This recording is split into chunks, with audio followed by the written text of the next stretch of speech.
Hello everyone.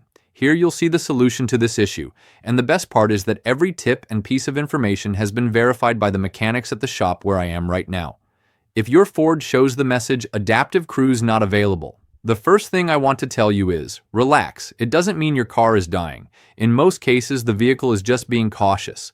This system relies on a front radar or camera, and when it can't see clearly, it shuts itself off to avoid any surprises. It's like taking off your glasses when they're dirty. It's better not to use them until they're clean. That's exactly why the first step mechanics recommend is checking the front of the vehicle. The radar is usually located in the grille or behind the badge, and it only takes a bit of dust, mud, snow, or dried water to make the system say not available.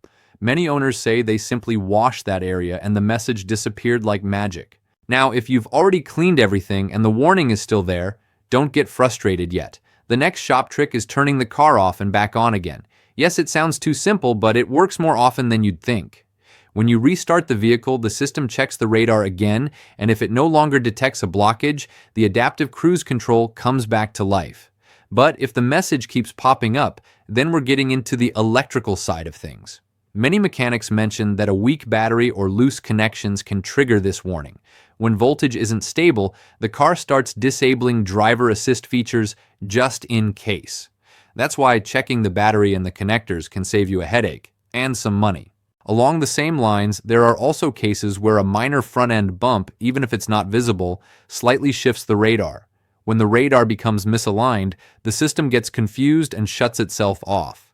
In those situations, the solution shared on forums is to recalibrate the radar at a shop or dealership. Parts don't always need to be replaced. Many times it just needs proper realignment. Another important point that many people overlook is the vehicle's software.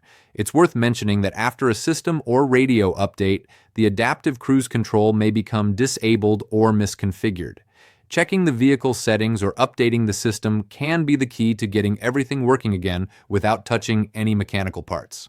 And watch out for this. If you've installed front-end accessories like a license plate bracket, bull bar, winch, or even replaced the windshield, that can also interfere. The radar needs a clear line of sight, and anything in its way can cause the system to shut down.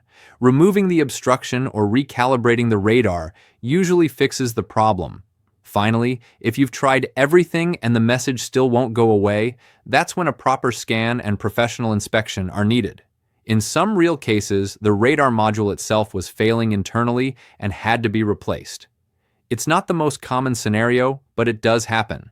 And the good thing is that the car warns you before you rely on a feature that isn't working 100%.